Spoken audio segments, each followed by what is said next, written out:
첫 번째 키워드 열죠. 예, 첫 번째 키워드는 자업자득입니다. 예, 자업자득. 자기가 한 일 때문에 자기가 화를 입는다? 예, 그런 거겠죠. 그런 예. 해석인데요. 김무성 자유한국당 의원의 오랫동안 보좌관을 한 전 보좌관이 지금은 그만뒀습니다. 예. 전 보좌관이 책을 한 권 냈는데 여기에는 지난 2016년에 있었던 20대 공천 과정에서 청와대가 어떤 외압을 행사했는지가 잘 드러났습니다. 그 시끄러웠던 공천 과정. 그렇습니다. 예. 책의 몇 가지 대목을 살펴보겠습니다. 총선 2달 전인 2016년 2월 24일 A라는 인사가 김무성 대표를 찾아와 청와대 뜻이라면서 이런 사람들은 공천을 주면 안 된다 이렇게 얘기하며 리스트를 줬다고 합니다. 아, 청와대 심부름을 했다 그런 얘기인가요? 그렇습니다. 예. 이 A라는 인사는 청와대 측과 가깝고 현기환 정무수석, 당시 신동철 정무비서관과 상당히 가까워서 거의 매일 김무성 당시 대표를 찾아와 청와대의 입장을 전했다는 사람입니다. 예. 그런데 당시 리스트라는 것이 불러준 명단을 그냥 이면지에 볼펜으로 적은 수준이라고 하는데요.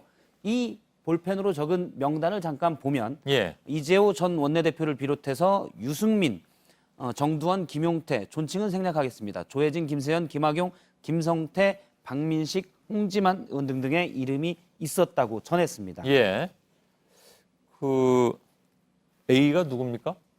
A는 모릅니까? 제가 오늘 저자에게 전화를 해서 예. A가 누구냐고 몇 번 물어봤는데요. 예. 사실 기자들 사이에서는 어떤 정치평론가다라는 얘기가 있었는데 그것은 사실이 아니다라고 하고 예. 기자들과는 잘 친분이 없는 김무성 대표와 신동철 정무비서관을 둘 다 잘 아는 인사라고 예. 익명으로 얘기를 아니 이렇게 했습니다. 그 정권의 핵심 인사들을 다 잘 알고 김무성 대표를 매일 만날 수 있을 정도면 예. 그 박성태 기자가 취재해도 안 나오는 인물인가 보죠? 예, 몇 그 번 정도인데도? 물어봤는데 예. 절대 익명으로 밝히진 않았습니다. 다른 쪽으로도 좀 취재를 해봤는데 예. 나오지는 않았습니다. 일단 알았습니다. 총선에 살생부 논란이 있었는데 예, 없다고 했지만 실제로 있었다는 얘기가 되는 거군요. 그러니까. 그렇습니다. 예. 이제 책을 통해서 확인이 됐는데요. 실제 2016년 총선 전에 살생부 논란이 있었습니다. 예. 처음 언급한 사람은 바로 정두원 전 의원인데요.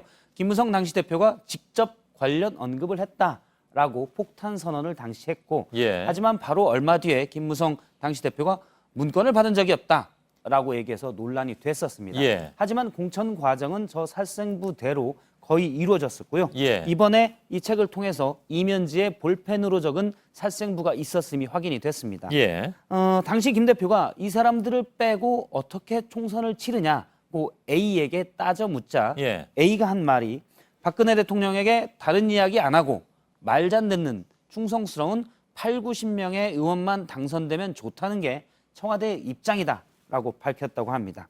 당시 그래요? 박근혜 예. 전 대통령이 여당을 어떻게 봤는지 잘 드러나는 대목입니다. 아니 그러니까 그 의원 수가 몇 명이 되냐 규모에 상관없이 그냥 말 잘 듣는 사람들만 8, 90명 있으면 된다 그런 얘기를 했다는 얘기인가요? 예, 앞서 리스트에 나왔던 사람들의 경우 예. 그런 사람들이 경쟁력이 높은데 이를 빼면 어떻게 하냐라고 김무성 당시 대표가 묻자 그런 사람 필요 없다.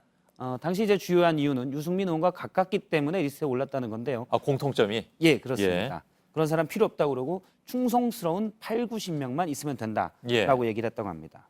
뭐 아무튼 그해 말에 탄핵 소추안이 가결이 됐으니까 어찌 보면 그래서 이제 자업자득이다 이런 얘기를 하는 모양이군요. 그렇습니다. 예, 알겠습니다. 탄핵 소추안을 만약에 부결시키려고 했으면 예, 충성스러운 100명 이상의 의원이 있었어야 합니다. 그렇군요. 예. 예, 따져보자면